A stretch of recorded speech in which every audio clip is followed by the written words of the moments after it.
have some refreshments as in Saesun style, he went a bit overboard, so enjoy. So Saesun has been working in my group for a bit over 3.5 years. He actually started working there since his first summer, and he's been doing a lot of different stuff and working well in the lab. And today he's going to tell us about some of the work that he's been doing on generating resonant squeeze states of light. This is part of his research, and he'll tell us a bit about the research he's doing, some introduction, and some of the results that he has. So, go ahead. Thank you, Marino. Let me turn the phone first. So my generic topic is about the generation. Oh, sorry, I will take the mic. So my generic topic is about generation of atomic resonance squeeze state of light, and this is advised by Alberto Marino, and this work is funded by the Air Force Office of Scientific Research. Okay. So in this general exam, I want to talk what is a squeeze state light, and I will present what's our work in generating the squeeze light on atomic resonance. So first, squeeze state of light is a quantum state of light which have a reduced noise property. And due to this property, people have been enhanced the sensitivity of the optical devices, such as optical interferometer. This was proposed by Cade in 1981. He proposed using the squeeze state light to enhance the sensitivity of the optical interferometer. And now, in LIGO, they are trying to integrate this using squeeze state light to enhance the sensitivity of gravitational wave measurement. And recently, this also applies to different systems, such as plasma sensor and quantum imaging. So, squeeze state of light has been shown improvement of the optical devices. However, if you want to enhance the sensitivity of the atomic sensors, we need an efficient interaction between atom and light together. So in order to have efficient interaction, we need a resonant squeeze state of light. So if we can generate a resonant squeeze state of light, it has been proposed and achieved to enhance the sensitivity of the atomic interferometer, atomic magnetometers, and spectroscopy. So there's a particular interest to generate the atomic resonant squeeze state of light. So in our general exam, I'm going to talk about what's the state of light. So vacuum state, coherent state, and squeeze state of light, and how we can generate the squeeze state of light. And I will present our work on generating the squeeze state, resonant squeeze state of light. So first, what's a light? So in classical mechanics, we have a well-defined amplitude and phase for the electric field. But in quantum mechanics, because of the uncertainty principle, there's always noise associated with this amplitude and phase. So let's look at the inside of the cavity. This cavity is a 2 meter. We can capture the light inside of the meter, so light will be bouncing back and forth inside the meter. And inside of this cavity, we can describe the electric field. We can find the electric field operator shown in here. This is a quantum mechanical description of the electric field. You can see that V is the cavity volume or quantization volume, and A and A dega is the annihilation operator and creation operator, which is just creating the photon and annihilating the photon inside the cavity. So you can see that it's the complex operator, so each the item, so it gives the complex number. So we can separate by the real and imaginary part. So we can say here, we can use the X and Y to separate the real part of the electric field and imaginary part of the electric field operator, and X and Y is shown in here. So X and Y, we call it the quadrants of the field because it's a measurable quantity, such as amplitude and phase. I will talk about how it relates to amplitude and phase later, but this is a measurable quantity, so that's why we are interested in these two X and Y quadrature. So since the X and Y using each combination of the A and A dagger, and we know the commutation relationship for the A and A dagger. So we can find the commutation relationship for the X and Y. Then using the uncertainty relation, we can find the variance of X and variance of the Y have to be greater than or equal than 1/16. And in the vacuum state, let's say we can use the vacuum to suck out all the electric field. So we get rid of all the photon out and all the electric field out. Then the mean value of the electric field will be equal to 0. However, because of the uncertainty relation, we have a variance. We can calculate it. We can find that it's 1/4. So then we can represent this vacuum state in the 2D diagram, which is shown as a phase space diagram. So we know the mean value and we know the variance. Then we can describe this as something like Gaussian. So then we can describe this vacuum state in the phase space diagram. And in vacuum state, since we suck out all the photon, we can say this is a 0 photon. So it's a 0 cap. And then in the empty state, there's a variance, which we can say there's a noise. So this variance noise, we call it the quantum noise limit. So this quantum noise limit is associated with the vacuum state. So, but when you think about the laser light, usually when you think about the light, the mean value of the electric field is not zero. So there is a certain amplitude and certain value of the electric field. So in order to represent the laser light, we have to displace this vacuum to a certain amplitude. This operation is displacement operation. We are displacing by this complex amplitude alpha. And when you displace it, this we call it coherent state, which is a displacement of the vacuum state. This is what we can make with the laser light. So if you have a quiet laser, we can approach it to the coherent state light. So coherent state, as I mentioned, that this x and y quadrature is something related to measurable quantity, amplitude, and phase. But in here, it's not that clear that x is the real part and y is the imaginary part of the electric field. So this can be done by simply we rotate this frame x and y and align to the direction of the amplitude. Then we can see that in our new frame x prime, the variance is actually the amplitude noise, amplitude variance. And then for the phase part, it's not clear, but when you have a high amplitude, like we have a really large alpha, then theta phi becomes small, and when you have a small phi will become a y prime. So then this phi, uncertainty of the y, the variance of the y is related to the variance of the y. Variance of the phase, the uncertainty of phase is related to the y prime variance. So this new quadrature, you can see in this rotating frame, you can see x and y quadrature is representing the amplitude and phase quadrature. So when you have a time evolution, you can see that this is rotating, and you can see the electric field is oscillating by the time. The red line is the classical representation. We have a well-defined amplitude and phase, so that's why there's no noise. But because of the quantum mechanics, there is a quantum noise limit associated with this electric field. So then now we have a noise with the with the amplitude and phase. So we can calculate the coherent state in terms of the number operator. In the number states, like zero, how many photons there. So we can say a coherent state is a superposition of the different number states. And then using that state, we can find the probability of the finding n photon. What is this? This is like we send a laser light, and we measure, and we count how many photons we have. Then this is a distribution we will get after counting number of photons. So this is number distribution, how many photons we will get by counting the photon. And this distribution is known as a Poisson distribution, which is mean value and variance are same. But more interesting is the origin of the Poisson distribution.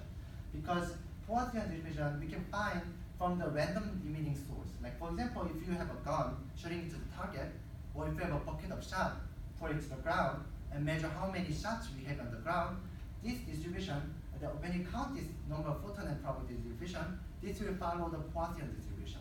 So that if the photon is emitting randomly and independently, this gives a Poisson distribution, and this is actually the particle nature of the light. So this coherence of the light, this quantum noise limit is associated with the particle nature of the light. And we call it shot noise because it's like a bucket of shot is thrown to the ground. So, so far I mentioned that this vacuum state noise, the quantum noise limit, is given the particle nature of the light. But if we can somehow squeeze this one, so like squeeze to one direction, and while other direction of excess noise, by holding the uncertainty principle, so then if we can do that, this will give a quantum nature of the light, because now we can do better than the particle nature of the light. So then this is called squeeze state. One of the quadrature noise is smaller than the quantum noise limit. We can find, so if you do a time evolution of this one, you can see that amplitude have a low noise, while the phase have a lot of noise. So then you can see how the electric field will look like for the squeeze state. And when you find the operator, there are two different things about the operator. One is that squeezing direction, so which way we're going to squeeze it, and how much we're going to squeeze it. So how much squeezed by this S, and direction of the squeezing by the theta. And you can see in this operator, there's a square and a theta square, which means that we are creating the two photons at the same time, or annihilating the two photons at the same time. So this squeezing operator needs at least two photon generation. So if we can generate the two photons at the same time from the source, we can squeeze the light. So this is represented the squeeze state, which is squeeze the vacuum and displace the squeezed vacuum. And we can calculate the noise of the squeeze state. We can see that amplitude is squeezed and the phase have excess of noise. So so far I talked about coherent state and amplitude squeeze state. You can also do the phase squeeze state. We just squeeze that phase quadrature. You can see that we are squeezing the phase quadrature, but amplitude have a lot of noise. And you can see that here, phase is squeezed and amplitude part is squeezed. So we can make a different types of squeeze state. But here, this is single mode squeeze state, which means that when we generate the two photons, these two photons are generated to the same field. So they are generated to the same direction, same frequency, same polarization. You should not be able to distinguish these two photons. This you can distinguish here, but you shouldn't be able to do it in practice. So if you can distinguish these two photons, then this is called two-mode squeeze state, either different frequency or different direction. So we can find this operator for two-mode squeeze state. So simply we have two different modes, A and B. And then we can say we are generating the two photons to the A and B at the same time, or get rid of the two photons A and B at the same time. Then this is a two-mode squeeze state operator, squeezing operator. And we can find the two-mode squeeze state as a squeezing the vacuum and displace it. And you can see that they are generated at the same time, but when you just look at the one mode, A, let's say I'm just measuring the one mode, it's just random generation, so there's no really reduced noise property. When I just look at the B, also I will not see any reduced noise property, it's just random generation. So we need to look at the both field to see the reduced noise property. So we can find the quadratures of the both field. We can say amplitude sum and difference, or phase sum and difference.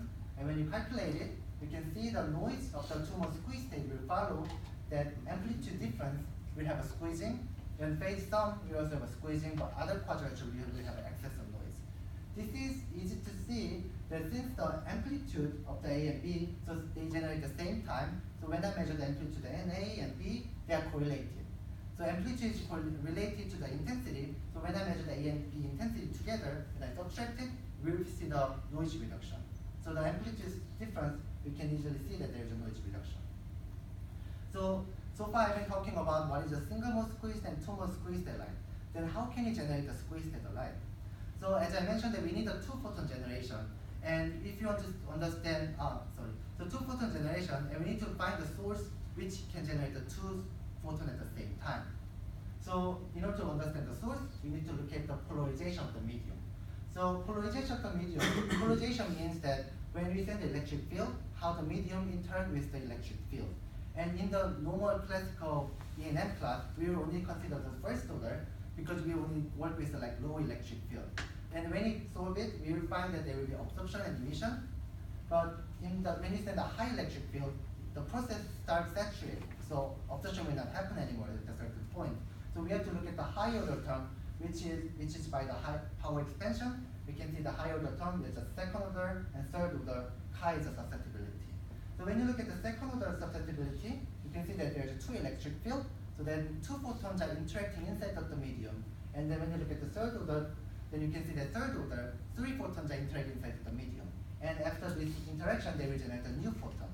So in order to understand what's happening, the behavior, we have to look at the wave equation. So wave equation is how the electric field propagates inside the medium and interact with the medium. So then, since the polarization, we said that this is a linear part and nonlinear part. So we can separate by the linear and nonlinear term, and we can find the nonlinear wave equation. And in particular example, for the second order, you can see there's two electric field. We can find the general input field shown in here. So input field is a superposition of the E1 and E2. So what's that mean? So when you put the input field E1 and E2 going inside the medium, they interact with each other and generate the third photon. And this third photon, we can calculate it by simply plugging this input field inside of the second order response, and by extending, we'll see something like this. So each term, there's many different terms. Each term has a physical meaning. For example, for the first term, this is second harmonic generation. So when we send the omega 1, it goes inside the medium and generates the 2 omega 1 by energy conservation. And when you look at the omega 2, they go inside the medium, they generate the 2 omega 2. The other one is some frequency generation. We send the omega 1 and omega 2 and go inside the medium, they interact generate the third photon, which is the sum of the frequency omega 1 and omega 2. And the other one is the frequency different generation, which is a little different with the previous case. You can see that omega 1 is going in, omega 2 stimulate the process and generate the omega 2 and omega 3 at the same time. So this give a two photon generation, so maybe you can think about it can be squeezing. There maybe this is like squeezing line, squeeze line. The last term is like optical rectification, which is the reverse process after electric effect, but I will not go for the detail. So in here, frequency different generation might give us squeezing. Actually, it gives us squeezing. I will talk about the examples, but this gives us squeezing because there is a two photon generation. In here, we stimulate the process. We call it bright squeeze state. But if we don't stimulate it, let's say I get rid of the omega 2, then if I just put the omega 1, sometimes because the atoms are excited, they will have a spontaneous emission coming out this frequency. When that frequency coming out, then we can also have see the process and generate the two photons at the same time. This is called spontaneous parametric down conversion when the two photons are generated by the spontaneous emission. This is vacuum squeezing. So there's just bright squeezing, which we see the process, and there's a vacuum squeezing, which we don't see the process. So this process, using this process, people have been generating a single mode and two mode squeeze state light.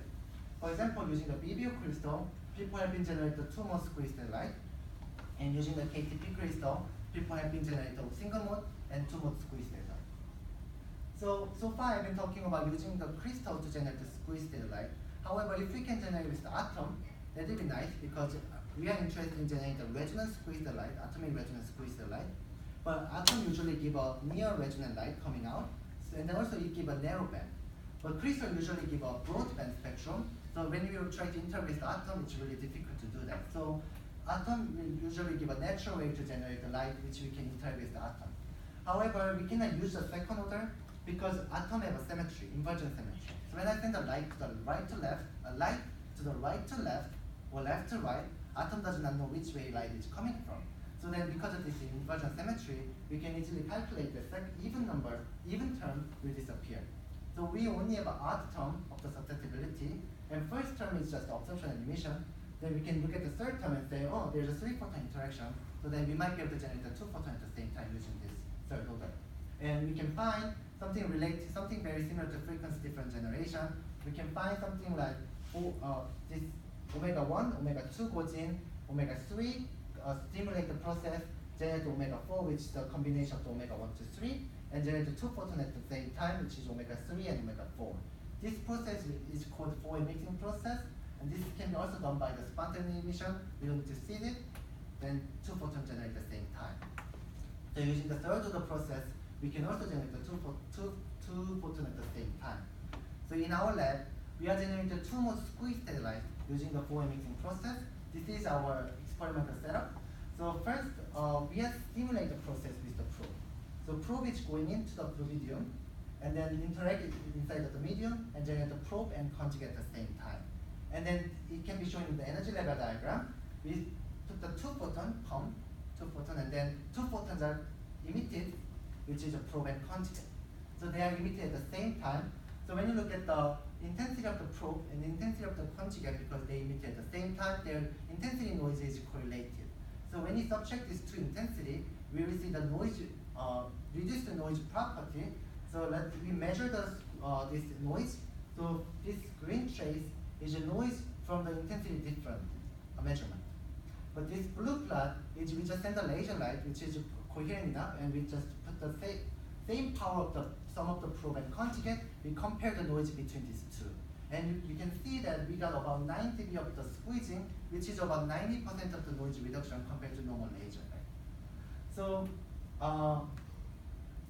just one. Oh, sorry, I forgot what I need to say. So there's several parameters which is important for this process. You can see there's an angle. Angle will decide which way the probe and conjugate will be generated. This is phase matching condition. And the other thing is detuning. So there's a detuning. There's a two different detuning, which is a one photon detuning, and then two photon detuning. First, I will talk about what's one photon detuning. So one photon detuning is a one photon process detuning from the F2 to excited state, and you can see our one photon detuning is about 800 megahertz away from the excited state. This is important because if it is 0, like on resonant, they are like on resonant transition, they will get all absorpted. So then absorbed. And there will be strong absorption going on, so we don't really like that. So then we have to detune away from the absorption, so eliminating the absorption while we want to optimize the third of the nonlinear process. But if you go too far away, then no process will happen. So we have to find the maximum place, we avoid the absorption and optimize the third of the process. So that's why this is one photon detuning. And two photon detuning is a two photon transition. We call it Raman transition. That using the pump photon and probe photon and come to the next ground state. So we have this two photon detuning is coupling these two ground states. So this control the coherence of the two ground states. So like something related to superposition. This actually this control the efficiency of the Fourier mixing process. So that's why we also want to tune the two photon detuning to optimize the process. So there's we are interested in generating the resonance crystal light, but there's some challenge to generate the resonance crystal light. First, using the crystal, like atomic resonance is usually like about 500 nanometer to 1 micrometer. That's like atomic resonance. In order to generate the crystal, we need to pump the frequency of about half of it because it's a split the frequency. So then we have to have a frequency of 250 nanometer to 500 nanometer, which is close to the visible and UV frequency. But UV and visible frequency have a lot of loss inside of the medium. So there is not efficient interaction happening, so it's really hard to generate the squeeze light. For the atomic case, as I said, that the absorption is the problem. When we generate the resonance squeeze light, then since it's resonant, it will get absorbed.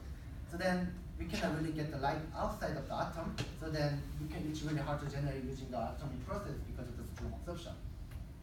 Despite these challenges, people have been generated. So using the crystal, since crystal generate a broadband, they put the cavity there so they can make it narrow band. So they can using the cavity with the crystal generate the single mode squeeze light using the rubidium frequency and cesium frequency. For the atomic case, it's much easier because they already generate the narrow band and near resonant. So people have been generated, however, without getting good squeezing. They got quite low squeezing compared to the crystal. But you can see that they both generate the single mode squeeze light on resonance. So if you can generate the two mode squeeze light, this is something new and something is more interesting. Not more, but something is interesting because because two mode squeeze light have some property called entanglement. So sometimes they have associated with the entanglement property. So we can understand, we can also study more about the entanglement using the two mode squeeze light. So we can, in our lab, we generate the two mode squeeze light, which is on resonant, and this work is published in Optics Express. So we studied two different cases of the two mode squeeze light. The first one is just singly resonant squeeze light. Since we have a two beam, so just one beam is atomic resonance. And other case is doubly resonant squeeze light, which our two beam both are on atomic resonance. So they have a different interest. For example, for the single beam, you can put one beam into the sensor, like atomic sensor, and use the other beam to monitor the noise fluctuation so that we can enhance the sensitivity of the atomic sensors. For the other case, the doubly resonant two mode squeeze light, since they are bothly resonant with the atomic case, we can send both light to the two different atomic ensemble, like faraway ensemble. We can let them absorb it. Then our correlation in the light can be transferred to the correlation of the atom, which is separated by the distance. So we can transfer the two mode squeeze light to the two mode squeeze of the atom. So first let's talk about the singly resonant case, how we generate the resonant squeeze light. So in our lab, we use the rubidium 85 to generate the squeeze light, and then we can just tune the one photon between, let's say we just tune it on resonant. Now probe is on resonant. However, as I said, because of absorption, the probe will get all absorbed, then we cannot really generate the resonant squeeze light. So instead of trying to generate the light with the rubidium 85 to resonance rubidium 85, we can generate the light which is resonant with a different isotope of rubidium 85. Because rubidium have a different isotope, rubidium 87, and these have a very similar energy level structure. So if we can tune our process to one photon detuning a little more to make sure that probe is on resonance with rubidium 87, then we generate the atomic resonance squeeze light. So we don't need to suffer the absorption. Or we can tune one photon detuning a little more, they now conjugate is also resonance transition. So we can make a singly resonant case just by simply tuning the one photon detuning to fix one of the transition at the resonance of different isotope. We can do that, And this is our experimental setup. So here we can see that this is a four-way mixing. This is a four-way mixing here. So we put the probe beam, and then probe and conjugates are generated. And this is saturation absorption spectroscopy, where we take a before we put the probe inside of the four-way mixing process, we take a small portion of the light and then put into the saturation absorption spectroscopy. And this will give us the absolute measure of the frequency. So we can measure the absolute frequency of the probe by this setup. So then we can measure this probe frequency, and after that we generate the probe and conjugate. And after we measure the probe and conjugate, we measure by the bit note measurement. So this bit note measurement gives the frequency difference between probe and conjugate.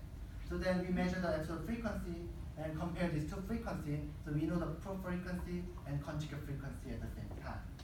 So we have done it in the experimentally, so you can see that this gray plot is a spectrum from the saturation absorption spectroscopy. So each peak represents the absolute frequency of the atomic transition. So rubidium-85 and rubidium-87. And then especially we are interested in the F2 to F2 transition and F1 to F1 transition to rubidium-87. So here it's F2 to F2 of the rubidium-7. So we're going to fix here as a zero detuning. So now x-axis is from the resonant transition of the F2 to F2 and detuning from that transition. And then y-axis is a normalized transmission, which means that if it's lower than 1, it means it's absorption. And then if it's higher than 1, which means there's a gain. So gain means we have a four-way mixing process happen, so we have a two more squeeze that is generated from that process. So when you look at the probe and pump together, scan the laser, then we found that probe four-way mixing process shown in here. This is a probe transmission. So you can see the probe at the resonant, we have a gain. So we can generate the unresonant squeeze light. And also when you look at the conjugate, we can see that on resonant of the F1 to F1, we have a gain. So we can generate the resonance squeeze light in that transition as well. So when you look at the probe, so probe is on resonant. However, the conjugate is not on resonant. When you tune the tuning, then now we can say conjugate is on resonant or probe is not on resonant. So we can measure the amount of squeezing we can get. This green dot is level of the squeezing. And then this is the tuning. So you can see this red line is where the probe is on resonant. You can see about more than 5 dB of squeezing. For the green is also where the conjugate is on resonant. We got also more than 5 dB of squeezing. So after subtracting the electron noise, you can see that probe on resonant, we got about 6.7 dB, which corresponds to about 80% of the noise reduction. And then when we also get the conjugate on resonance, which we got about 6.4 dB of squeezing, which is 77% of the noise reduction. So we have generated a singly resonant squeeze light, but how about can you generate doubly resonant squeeze light? We can also do it by first using the one photon detuning to make it on resonant with F2 to F2 transition. And after that, we use the two photon detuning, which change the frequency of the probe and conjugate. Using that, we can fix the conjugate to be also resonant with the other energy level transition. So in this case, the both light is on atomic resonance. And you can see that there's a good application. We can transfer these two more squares of the light to two more squares of the atom. So we have done it experimentally. We can see that both beams are on resonant. And then when you measure by bit note, we find the probe conjugate frequency difference is 6.02 GHz, which corresponding to the frequency energy level difference of the F2 to F2 transition and F1 to F1 transition to rubidium-87. And then we measure squeezing, and the green dot is the level of the squeezing, and we found that squeezing is about 4 dB after subtracting electron noise, and 4 dB means about 6% noise reduction compared to the coherent state of the light. So there's some of the limiting factors. You can see that off-resonant case, we got about 90% of the noise reduction, but the singly resonant case, we got about 80% of the noise reduction, and doubly resonant case, we got about 40% of noise reduction. So the noise reduction gets smaller. This is because that for the singly resonant case, we are fixing the one photon detuning to the certain transition. So then, at off-resonant case, we can freely move the one photon detuning, so we can avoid the absorption. But however, this case we are fixing the place, so we have to just suffer from the absorption, so we cannot really optimize the process. For the for the doubly resonant case, now we are fixing the two photon resonance too. So now we cannot really control the coherence of the atom compared to other region, so that's why we get lower amount of squeezing. So one can ask about, can we generate a different resonant squeeze state like maybe 1 to 2 transition? However, this is just not possible because when you try to tune it, now our pump is very close to absorption, so there is no efficient interaction happening. So this is a resonant two-mode squeeze satellite. However, can you generate the resonant single-mode squeeze satellite? So two-mode squeeze satellite, when you just look at the one beam, there's a lot of noise. So we have to subtract these two beams in order to see the noise reduction. So if we can make just one beam have a lower noise compared to the coherent state, that would be nice.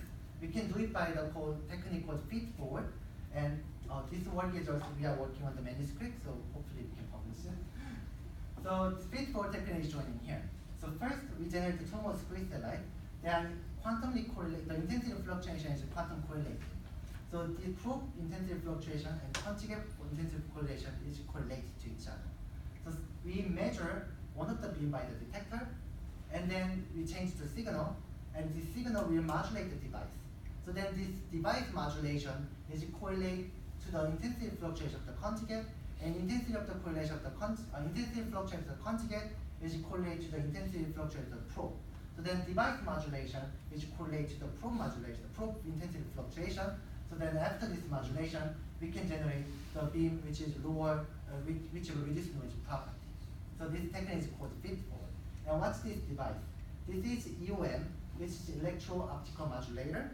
So electro-optical modulator consists with several things. One is the optoelectric crystal and plates, and we add a polarization beam splitter. And when we send the light, we can modulate the intensity. How it does? We first apply the electric field to the plate. Then this electric field will modulate the crystal. And this crystal is sensitive to electric field. So let's say we are applying to the y direction, then crystal will change the index of refraction to the y direction. However, in x direction, there is no change of the electric field, so they will not change. The index of refraction is fixed in the x direction. So when we send the light will see different delay because y is changing in this refraction. So then because of this delay, it will change the polarization to rotate. So then this electric field modulation can transfer to the polarization modulation, and after the polarization beam splitter, this will split the polarization, then we will change the intensity modulation. So the electric field modulation is converted to the intensity modulation. This is the EOM, and using this with the feed forward, we can get the reduced noise property, and we can calculate this noise by looking at this system. And we calculate the noise, and we follow this paper, and we found that the noise after the feed forward, we will follow this equation. So what's that mean? So SF is noise after the feed forward, and F is the noise of the single beam. In here, probe and conjugate, they are correlated, and they are very, very similar, so we assume they are same S. And the S minus is the noise of the intensity difference of these two beams. But they are all noise that normalize their own sun noise, own power, which means that SF is normalized to a single beam, and F is normalized to their also single beam, but S minus is normalized to this sum of the two beams. So if you have a perfect detector, so which means that A dot D is the quantum efficient of the detector. If you have a perfect detector, and you have a perfect transmission of the A dot E is transmission of the UM, perfect transmission of the UM, we can find the SF will follow this way. So which means that we have a what's that mean? So we have twice of the noise after the feed forward. So if you start with 8 dB of squeezing, we will get the 5 dB of squeezing. So what's that mean? So since this is easy to see when you look at the noise of these two beams, and after that there's a noise of the feed forward. If we have a perfect feed forward, we can transfer this intensity noise to the final feed forward. So absolute noise is the same, both cases. Before and after we have absolute noise are same, but you can see that intensities are now half of it. So because now we are normalized to half of the power, because of that we got, when it's normalized to their noise, we get the half of the noise out. But their noise and absolute noise are same, but because we have the different normalization, that's why we get the half of it out. So experimentally we have done it. So you can see that first, we have a phoneme mixing process, very similar to last case, and saturation absorption to measure the absolute frequency, and after that, we have a feed-forward setup. So feed-forward is, you can see detector and amplify the signal and modulate the and we have optical delay. So we introduced optical delay because this electronics introduced the electronics delay. Because the detector, amplifier, UMs are introduced some delay. So if we just put the light without the optical delay, because there's a delay on the modulation, this light fluctuation and delays are not correlated. So we have to make the light to wait a little bit, so then the signal transfer, and then when they have a right timing, we modulate it, so then we can have a noise reduction. So we optimize this process, and we found that it's about 20 meters that we can get an optimum feed forward, and this corresponding to about 65 nanoseconds of the electric delay. So let's look at the two different cases.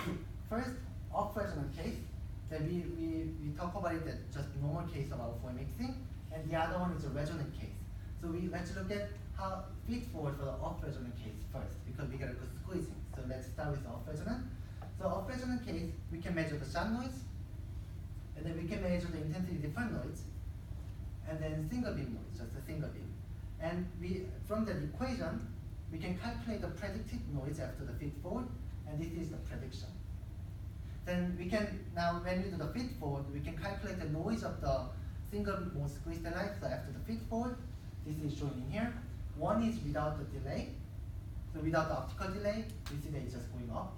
But with the optical delay, you can see that we have a good squeezing about 0 to 2.2 megahertz. So you can see that while the feed forward is not going down to the prediction, this is because the detector bandwidth of the 4 megahertz. So this detector cannot really transfer the signal when it's getting close to their bandwidth. So that's why our feed forward signal is going up as the frequency goes up. And we also try, and then we measure the squeezing. So single mode squeezing, we got about 2.9 dB of squeezing, which is about 50% of the noise reduction. The prediction is about also 50% reduction, so we are kind of close to our prediction. And for the resonant case, we also measure squeezing. Interestingly, we can get better than prediction, but I think it's just because I'm pretty sure it's within the uncertainty. So we got about 38% of the noise reduction, and prediction is about 35%, and we can generate a single mode squeeze light on atomic resonance. So in conclusion, we have talked about the squeeze state of light, what's a vacuum state, coherent state, and single and two mode squeeze state of light. And we talk about how we can generate it by the crystal, second order, and atoms, third order. And we talk about how we generate on-resonant, singly resonant, doubly resonant, using the different isotope, and using the feed forward, we can make them to be single mode squeeze state on atomic resonance. So I want to take some time to acknowledge some of the people here. So I got Marino, who is my advisor. I worked with him for years, and it's like very important time, like I'm 20 years old, 27 years old. So like in my important time of the 20s, I spent like quite a long time. I'm pretty sure I will spend more time, maybe two or three more years. Then like he's played a very significant role in my life, so I want to acknowledge him. Maybe I might remember until I die. So other committee members, Dr. Blum, Dr. Schitzman, Dr. Uchwa, Dr. Shi, who look at my manuscript and who guide me. So and also especially Dr. Blum and Dr. Schitzman, same animal group, and they make a very friendly and family-like environment to our department. I really like it. And Dr. Kuma, who is now not here, he's our postdoc, ex-postdoc. He disappeared, but he did a job in India. But he's like my role model to me. So he teaches me a lot of things about how to do research and how to be person. So and other lab mates, Tim, Garo, and Jabat, and I, and Kit. So Tim is very smart person. He teaches me a lot of aspects about the theoretical physics. And also Garo, I talk to him very well, like about philosophy and stuff. And Java teaches me, like when I come to the lab at the first time, he transferred a lot of knowledge to me. And then I did the postdoc, and he helped me a lot for the reading papers. And as a kid, he looked at my manuscript once. And also I want to thank Barry. He's actually working on our next project to try to tune the phoneme mixing so we can generate the different frequencies of the phoneme mixing. He's helping a lot of this process, so unfortunately, this work, so I want to thank him.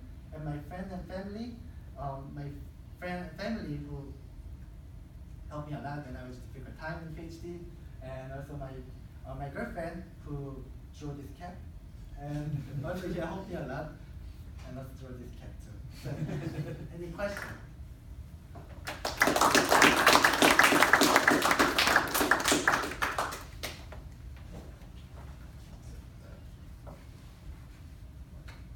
Okay, so I guess we'll open the questions for the general audience, and then after that, we'll have just a committee here to ask questions. So, any questions? So, can you back to the forward-looking next scene? Your presentation. It's like maybe 1, 2, 3, 4 are.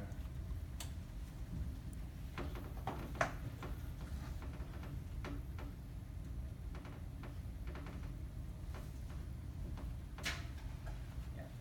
So here's a omega 1, 2, 3, 4. I guess you need certain steps before you generate the omega 3 and 4, right? You put omega 1, 2, 3 into the sample, right? Yes. And you get and after that you remove the omega 3, right? Actually, this is a theta process. This goes in, and then when it comes in, it stimulates this process. So then photon generates at the same time. So the generation of this 3 will be on top of this seed light. So then this will amplify, and this will be generated new. So we will have an amplification of this light. So when you actually, that's a good question, because when you subtract the noise, intensity noise of these 2 beams, we will come back with the original noise of this beam. So we cannot really get rid of this light. So is the amount of the frequencies are can you manipulate these factors, or is it you need to fix the certain frequency for every different sample? So there is like for example, if I make this frequency really large, then this process will not happen. So we have to find some optimal place which gives like optimally generated. But for example, if we don't see this process, like if we just use a spontaneous ignition, actually this light is just generate all different possible combination, like all possible like matching. So this have a like wide frequency range. When you seed it, since we are seeding the process, we are generating only like small range, like band of the light. So then there's 2 different processes, phase, like because of the phase matching. And one more, at the end of your presentation, you saying you can reduce your noise as half of it. I don't quite understand how to. Oh, so this one. Yeah. Yeah, this is so you can see that beginning we start with the sum of the noise correlation, right? So when we measure it, we have a certain noise. After that, if we can perfectly transfer all the noise, then this noise will be same as this noise. But because you can see that there's twice amount of power, and this is half of the power compared to this one, so when you normalize this power, then we got half of it because of the normalization.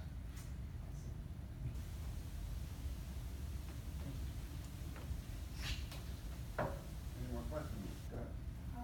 What are the general applications of since you are making squids, like what are what can it use? It can be applied to like systems or some electronics. Since we are trying to generate the atomic resonance crystal light, maybe for the off-resonant case, we can apply the plasma sensor with different system. But for our case, we are generating the atomic resonant light. So we want to see how the interaction happens with the squid light with the atom. For example, the EIT, do you know EIT? So yeah, EIT, we can, maybe if we put the like resonant light, instead of using the control beam, just coherent state, if you put the resonant light, squeeze state, actually there's a paper that we can transfer this squeeze state using the like EIT transition, EIT process, to like put the one beam, the noise will transfer to different parts. So we can see different like interesting phenomena using the squeeze light interacting with the atom. Or we can put it into the cold atom and maybe reduce the noise of the maybe imaging or some other application using the atomic resonance crystal light.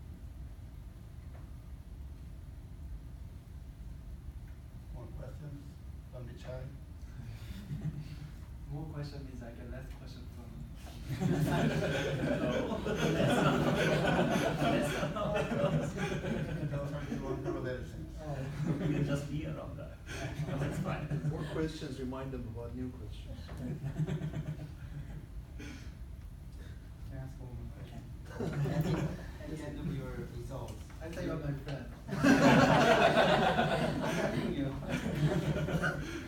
So your predictions like the straight line, but your measurement goes up, right? Oh, yeah, so here you're talking about, Yeah. right? Oh, yeah, I'm just picking one of the analytical frequency. So it's not, prediction is actually this one. Yeah, and your measurement is Just going 1 point here, like 350 kilohertz. We measure at a certain frequency.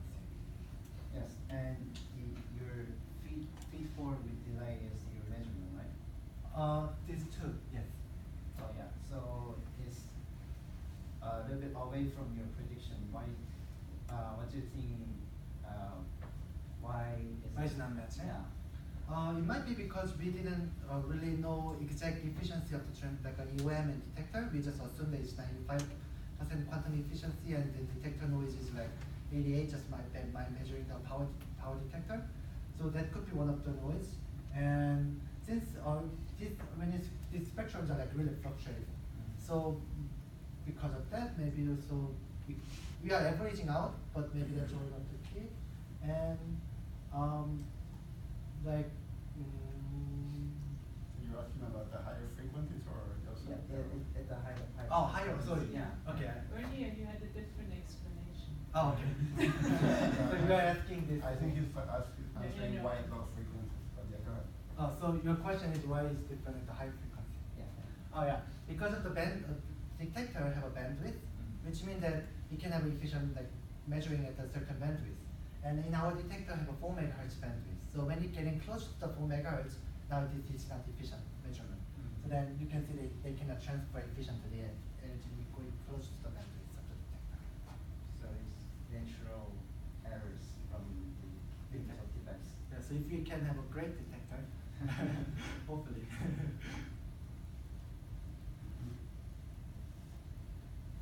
Any more questions? No? No, just thank Saesun again.